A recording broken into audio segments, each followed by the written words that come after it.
이제 추분도 지났습니다. 진짜 가을이에요. 근데 본격적으로 진짜 더위가 좀 물러간 것 같아요. 좀 그래서 좀 좋은 것 같습니다.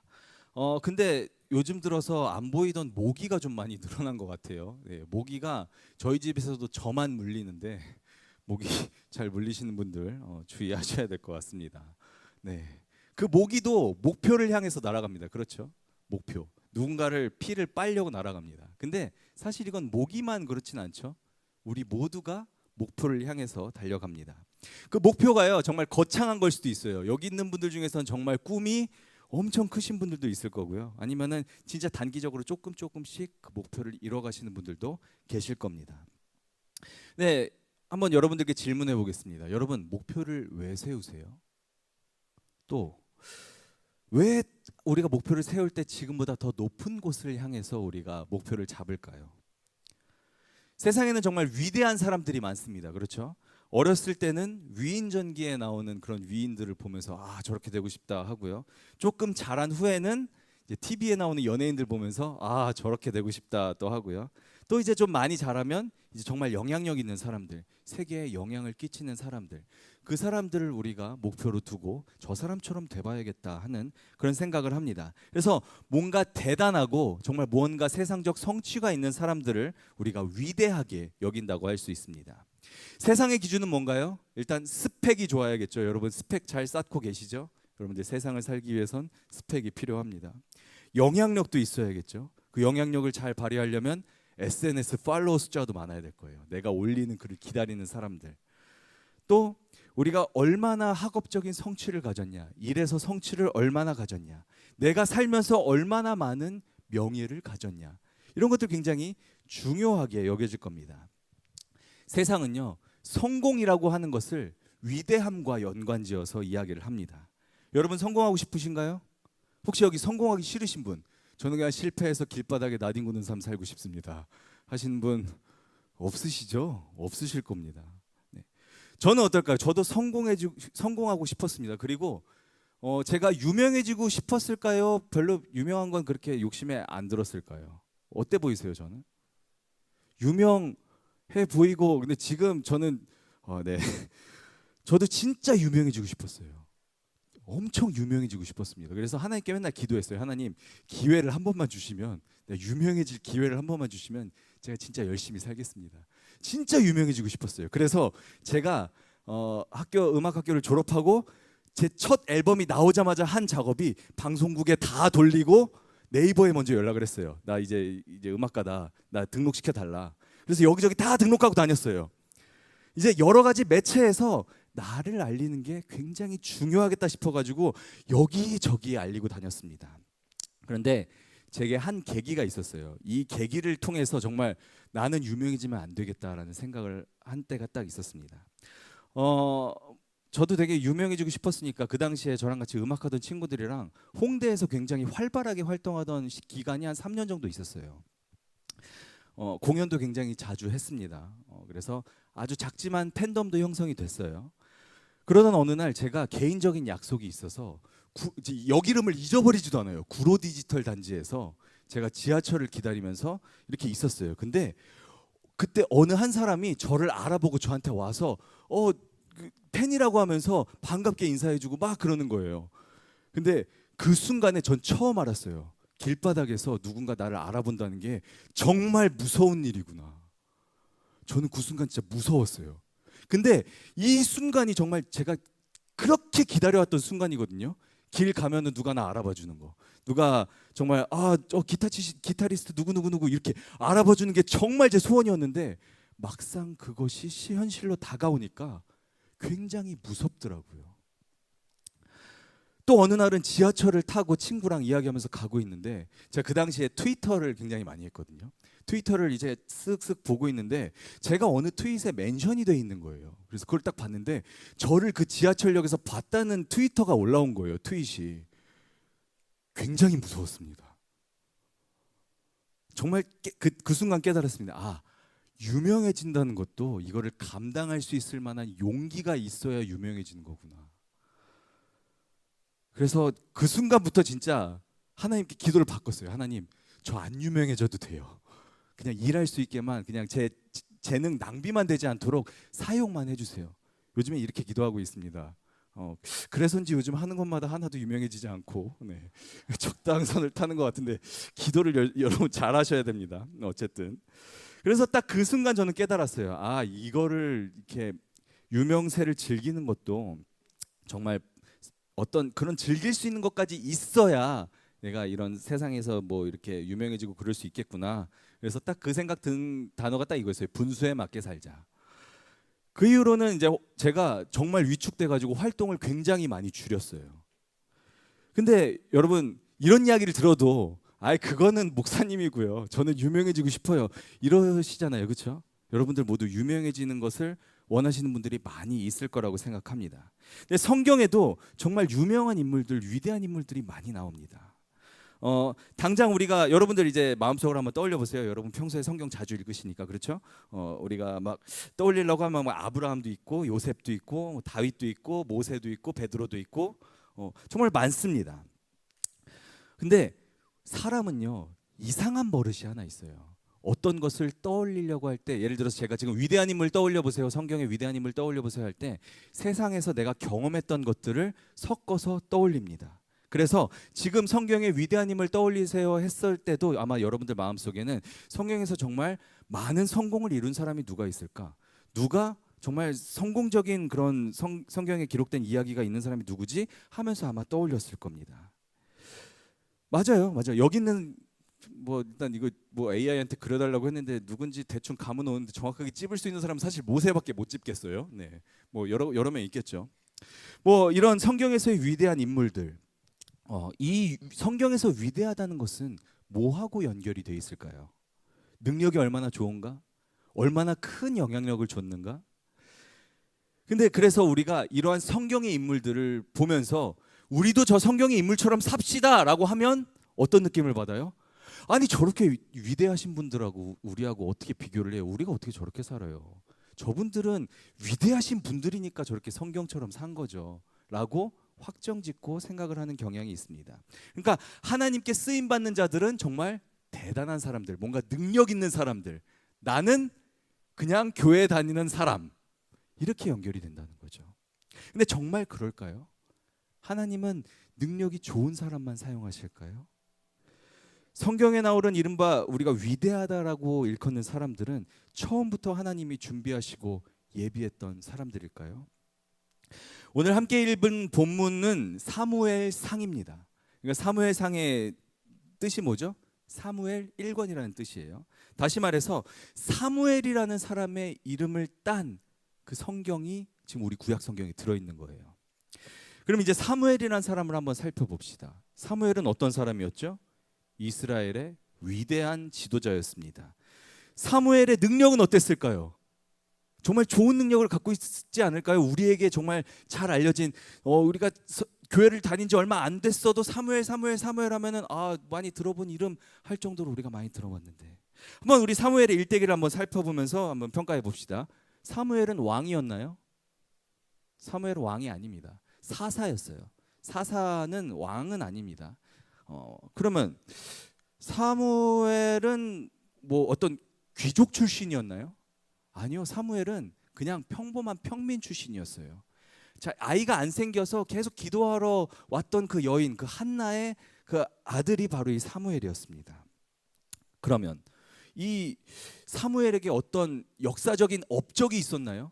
사울과 다윗은 둘 다 전쟁 영웅이었습니다. 이스라엘을 적이 쳐들어왔을 때 직접 나가서 쳐부순 장군 출신의 왕이었어요.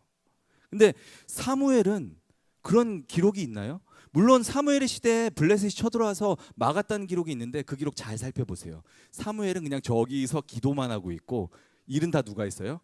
하나님께서 다 흩어버리셨어요. 그러니까 사무엘이 그렇게 막 딱히 잘한 게 없어요. 그럼 사무엘서를 한번, 사무엘상, 사무엘하를 집에 가서 한번 쭉 보세요. 여러분들 성경 어차피 많이 보니까 한번 쭉 보세요. 아니, 특별한 업적이 없어요, 이 사무엘은. 그러면 사무엘이 그러면 이제 기도를 많이 한 사람이잖아요.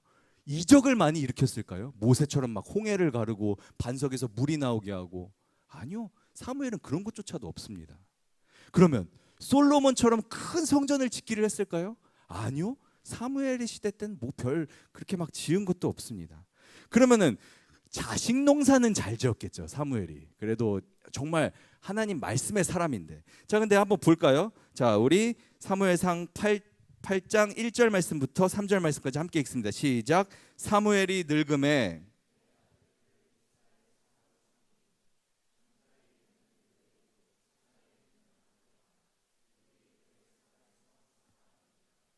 그의 아들들이 자기 아버지의 행위를 따르지 아니하고 이익을 따라 뇌물을 받고 판결을 굽게 하니라. 네, 자식 농사도 대차게 망했습니다. 그럼 사무엘이 왜 도대체 위대한 거예요? 여러분, 사무엘 왜 위대하다고 알고 있는 거예요?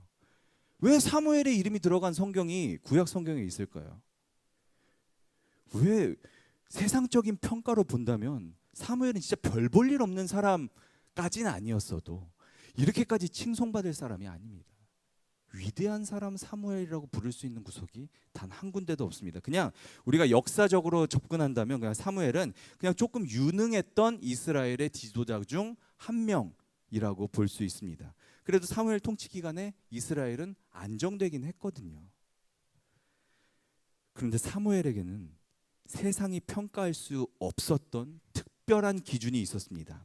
사무엘상 3장 19절 말씀에 사무엘이 자라매 여호와께서 그와 함께 계셔서 그의 말이 하나도 땅에 떨어지지 않게 하시니 했는데, 여기서 떨어지지 않게라고 했을 때 여기 나팔이라는 단어가 사용됐습니다. 이 나팔은 히브리어로 무효되다라는 뜻이 있어요. 그러니까 무효되지 않게 하다는 것은 결국 사무엘이 하는 말이 다 유효타가 된다는 말이랑 똑같아요. 근데 우리 지금 개역 성경에는 지금 이게 땅에 떨어지지 않다라고 하잖아요. 사실 이거는 라틴어에서부터 출발합니다. 이 구문을 라틴어로 보면 딱 이렇게 돼 있거든요. Non cedit in terram이라고 돼 있는데, cedit이 이제 떨어지다라는 뜻이고, in terram이 이 terram이 지금 영단어 테란의 어원입니다. 그러니까 땅에 떨어지다라는 뜻인데 이게 라틴어적 표현이에요. 땅에 떨어지다. 근데 우리도 되게 비슷하게 알고 있죠. 땅에 떨어지다, 무효되다, 헛되다, 무너지다라는 뜻을 가지고 있습니다. 즉 하나님께서 이 사무엘의 말이 단 한마디도 땅에 떨어지지 않게 했다라는 것은 하나님이 정말 그 입술에 정말 권능과 권위를 주셨다는 거예요. 자, 좋습니다. 이제 그 권위를 하나님이 여러분에게 드린다고 한번 생각을 해보겠습니다. 자, 감당 가능하시겠습니까? 이런 말을 하면 그렇게 해서 못 받은 능력이 제가 한 200개가 됩니다, 이런 얘기 나오죠. 일단 주구에 말씀해 보세요. 이러실 거예요. 자, 근데 정말 여러분들 말하는 대로 다 이루어진다면 감당하실 수 있으시겠어요? 말 실수라도 하면 어떻게 되겠어요? 비슷한 신화가 그리스 신화에 나옵니다. 마이다스의 손이라는 신화를 여러분들 혹시 아시는지 모르겠어요. 많이 알려진 신화죠. 근데 희한하게 요즘에는 마이다스의 손이라고 하면은 굉장히 긍정적인 의미로 쓰여요. 막 뭐 손대는 것마다 잘 되는 저 마이다스의 손 이런데, 사실 이 신화의 주인공 마이다스의 이 능력은 손이 닿는 곳마다 황금으로 변하는 저주입니다. 처음에는 이 마이다스도 이게 정말 좋은 일인 줄 알았어요. 이게 뭐 전설에서는 뭐 프리기아라는 지역의 그 마이다스가 그리스의 신 디오니소스를 뭐 환대하고 이게 이런 축복을 받았다라고 하는데, 자, 이게 처음엔 되게 좋은 능력인 줄 알았어요, 마이다스도. 그래서 잡는 것마다 황금이 되니까 재산이 점점 더 불어드는 거예요. 근데 가면 갈수록 이게 저주라는 것을 깨닫게 됩니다. 밥 먹으려고 사과를 잡아도 사과가 황금으로 변하고, 물을 마시려고 물잔을 잡아도 그게 황금으로 변하는 겁니다. 종국에는 자기 딸도 안아주다가 자기 딸도 황금으로 변합니다. 여러분, 우리의 말이 단 하나도 떨어지지 않고 다 무효가 되지 않고 다 유효타가 된다면 여러분 가슴에 손을 얹고 한번 생각을 해보십시오. 세상이 평화롭고 안정되겠습니까? 아니면 세상이 개판 5분 전이 되겠습니까? 여러분들의 입술에 달려 있습니다. 근데 비슷한 생각을 한 영화 감독도 있습니다. 톰 샤닥이라는 감독인데, 이 톰 샤닥이 만든 영화가 브루스 얼마이티입니다. 보신 분 계신가요?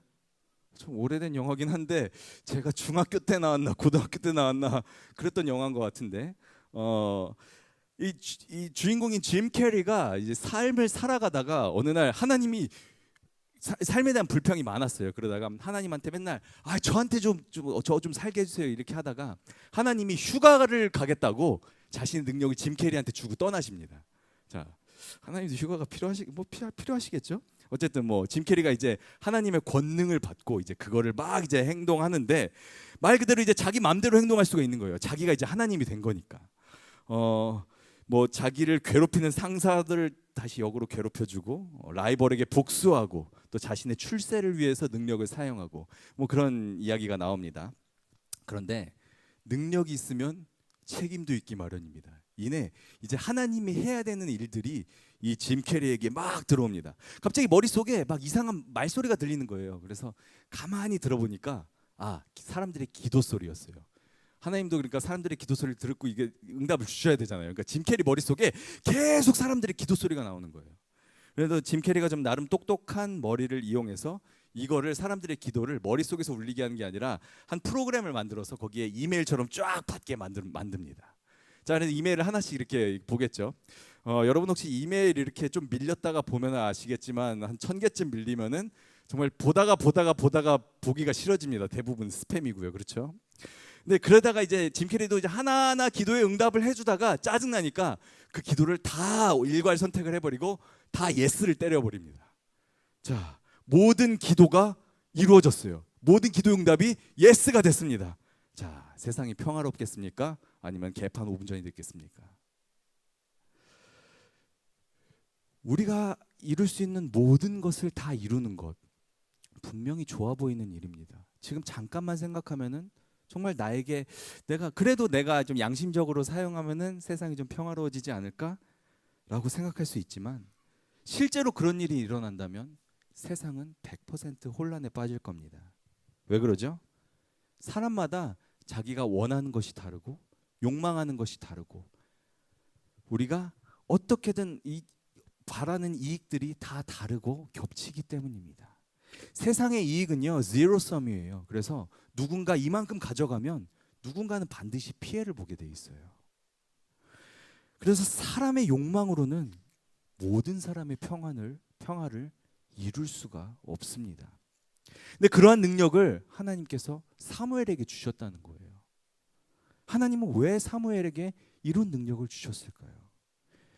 우리 사무엘상 3장 10절 말씀을 함께 읽습니다. 시작. 여호와께서 임하여 서서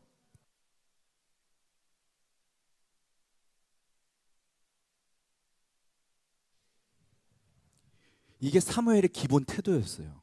말씀하옵소서 주의 종이 듣겠나이다. 근데 이 이야기를 했을 사무엘의 나이가 굉장히 어린 나이였어요. 장성한 사무엘이 대답한 게 아니었어요.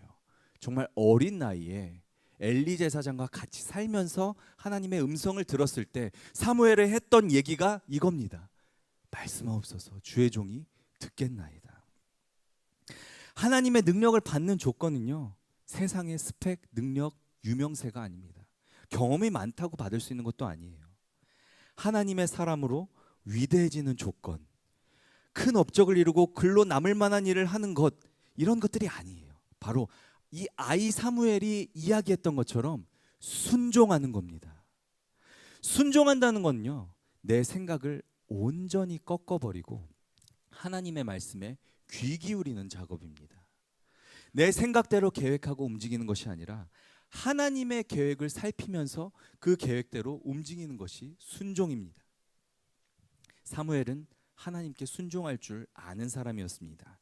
그런 사무엘에게 모든 것이 이루어지는 능력을 하나님께서 맡기신 거예요. 그러니까 이스라엘이 평안할 수 있었던 겁니다. 성경이 말하는 위대함은 바로 이 순종에 있습니다. 우리가 이 순종을 누구로부터 배울 수 있을까요?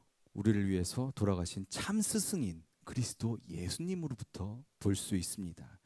빌립보서 2장 8절에 예수님께서는 우리에게 큰 순종을 보여주셨습니다. 사람의 모양으로 나타나사 자기를 낮추시고 죽기까지 복종하셨으니 곧 십자가에 죽으심이라. 하나님의 아들인 예수 그리스도입니다. 뭐하러 땅에 육신을 입고 올 필요가 있겠습니까? 뭐하러 우리를 위해서 십자가에 죽으실 필요가 있겠습니까? 예수님의 위대함은요 바로 아무런 그런 필요가 없던 그 순간에도 우리의 죄를 위해서 하나님 말씀에 복종하셨기 때문에 그 위대함이 우리에게 드러나는 것입니다.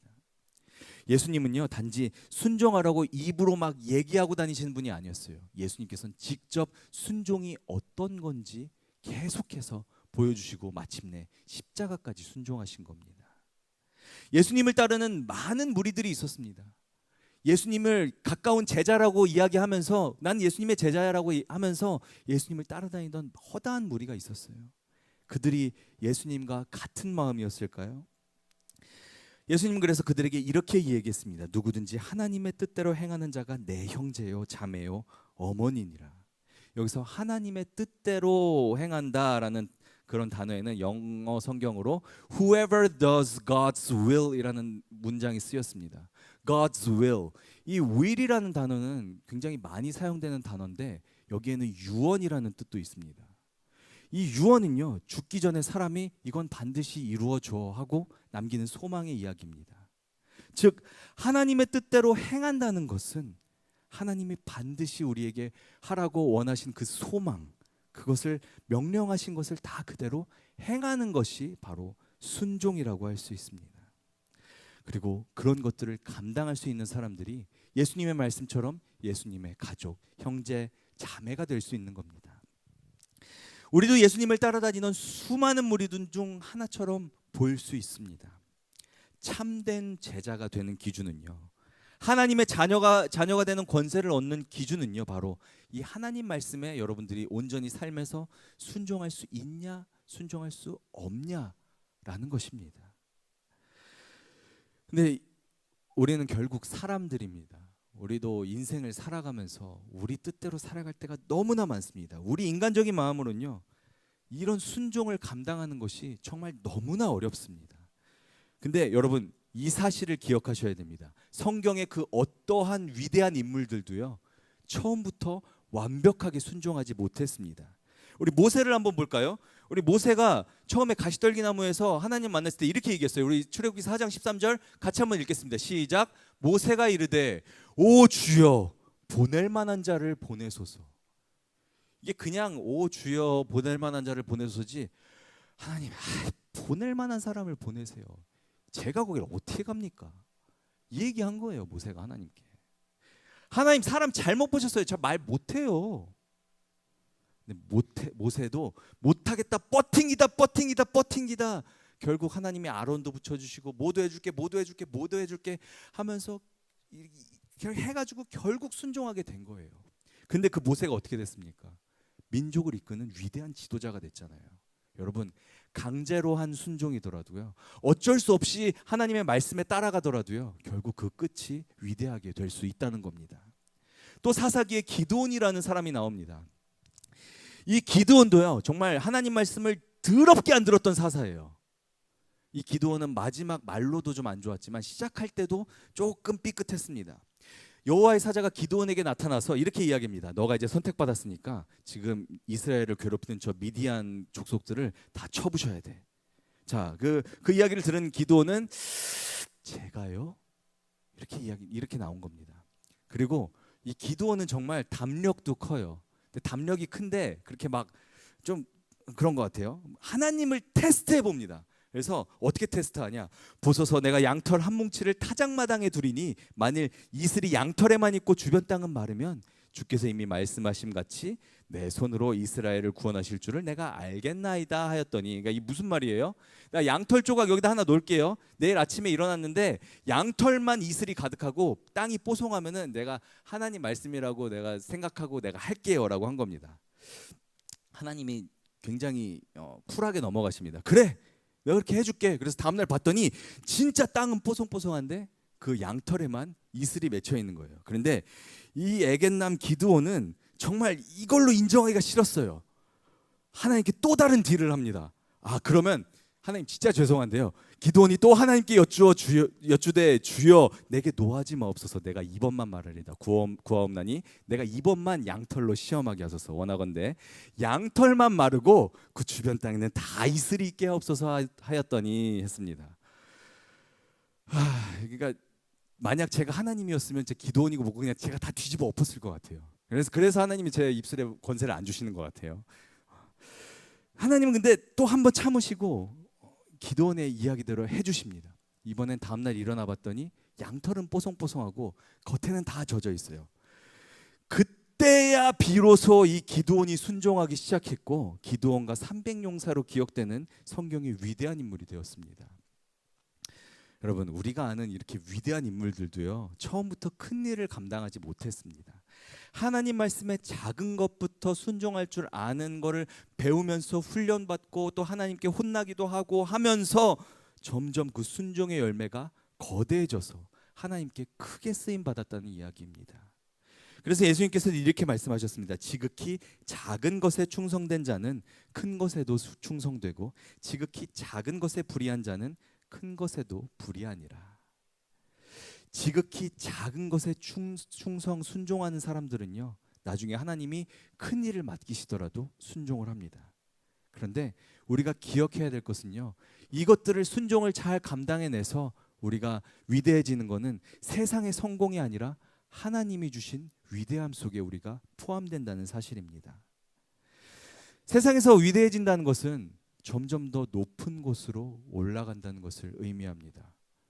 여러분, 혹시 회사를 다니는데 연차마다 봉급이 깎이고 연차마다 직급이 내려가고 그럼 그 회사 다니겠습니까?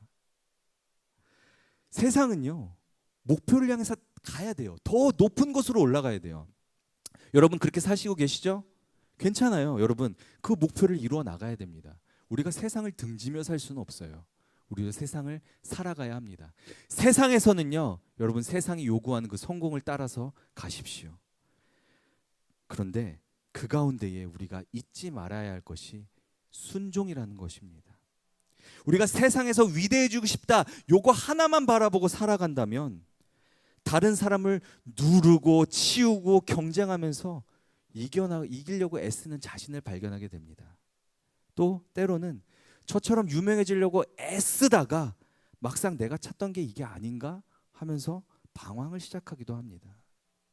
그럼 내가 지금까지 해온 건 뭐지? 여러분, 세상의 그 어떤 위대함도요, 우리 마음속에 평안을 주지는 못합니다. 여러분, 세상에서 여러분들이 생각한 목표를 이루었다고 생각합시다. 다음 목표가 안 생길까요? 그 다음 목표가 안 생길까요? 여러분, 끝까지 올라가다 보면 잠깐은 행복할지 몰라도 여러분 마음의 평안은 얻을 수 없을 겁니다. 그러나 하나님 말씀에 순종하며 살아간다는 것, 하나님이 이끄신 대로 살아간다는 것은 우리 영혼에 안식을 가져다 주는 일입니다. 여러분, 세상에서 성공하세요. 세상에서도 위대해지세요. 이루고자 하는 일들을 이루셔야 돼요. 여러분 꼭 여러분 이름을 남기셔야 됩니다. 그런데 그 가운데 하나님의 음성을 차단하지 마세요. 내가 성공해야 되기 때문에 하나님 잠깐만 저기 계세요. 저 지금 이거 바쁜 일 하고 있잖아요. 하나님 좀 잠깐만 계세요. 저 이거 마무리하고 하나님께 제가 어련히 알아서 갈게요. 이러지는 마세요. 우리는 언제나 예수님의 말씀을 기억해야 됩니다. 누구든지 자기를 높이는 자는 낮아지고 누구든지 자기를 낮추는 자는 높아지리라. 근데 이 말씀이요, 그냥 우리가 세상적인 기준만 딱 놓고 보면은 너무나 모순적인 이야기예요. 세상은 높은 자를 높다 하고 낮은 자를 낮다고 하지, 일부러 낮은 자리에 가는 사람을 저 사람 높은 사람 이렇게 이야기해 주는 경우는 없습니다. 잠깐은 그렇게 얘기해 줄 수 있어요. 막 미담처럼 이야기하고, 그러나 결국 그 사람들 지향하는 방향은 다 어디예요? 다 위를 향하고 있어요. 여러분, 우리가 세상에서 높아지려고 애쓰고 발버둥 치면서 그거 하나만 바라보면서 다른 사람들과 경쟁하고 막 다른 사람들을 그리스도인답지 않게 막 누르면서 살아가면 여러분, 우리의 영혼이 점점 더 낮아질 겁니다. 그런데 우리가 낮은 마음으로 우리의 영혼을 돌보면서 하나님 말씀에 순종하고 정말 삶에서 여러분들 최선을 다해서 살아가면 하나님께서 우리를 그 누구보다 높여주시고 세상에서도 우리가 어느 정도 자리를 잡을 수 있도록 하나님께서 우리를 언제나 살피시고 도우실 것입니다. 헨리 나우엔이라는 신학자가 있습니다. 하버드와 예일에서 교수를 일하던 명성 있는 신학자입니다. 그가 강의를 하는 곳마다 사람들이 몰렸고 그가 쓴 책들은 정말 불티나게 팔렸고 그가 이야기하는 말들에는 권위가 있었습니다.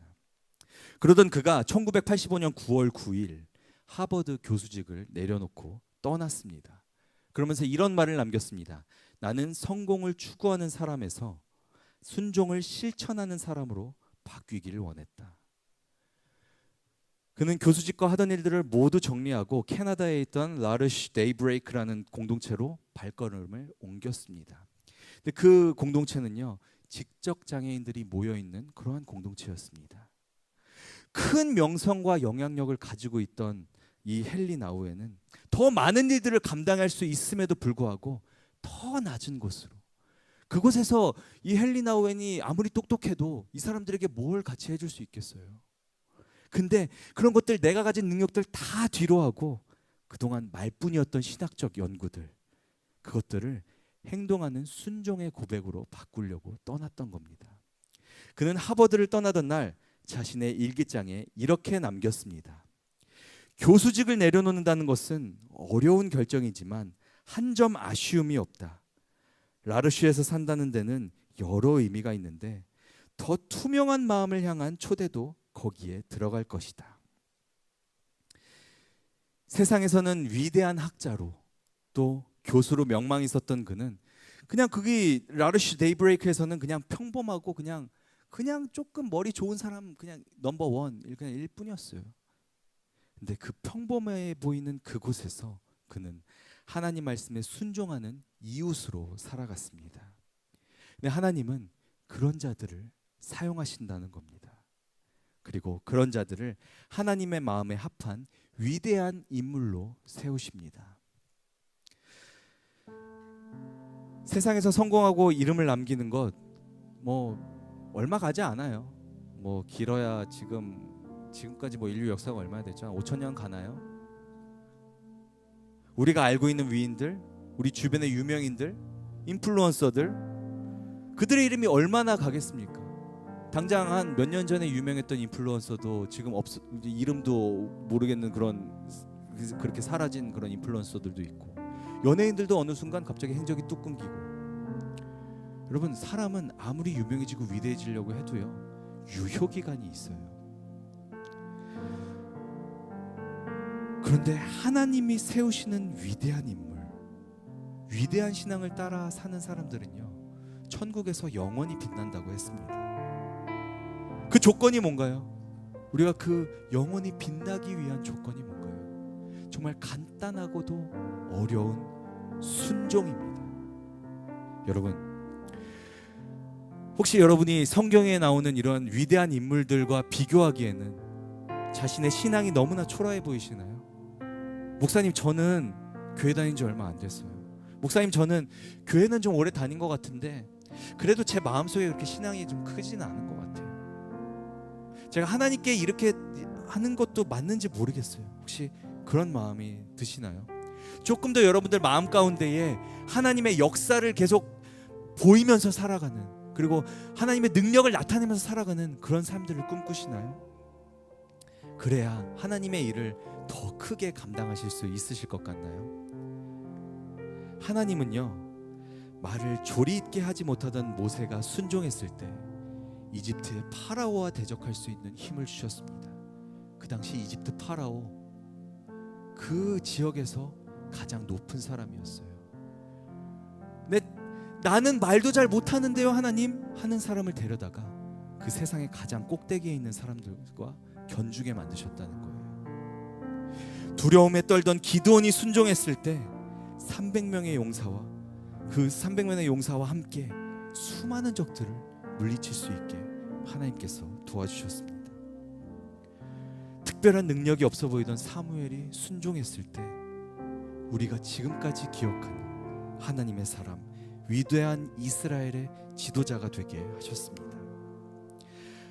하나님은요, 지금 오늘 여러분에게도 똑같이 기대하고 계십니다.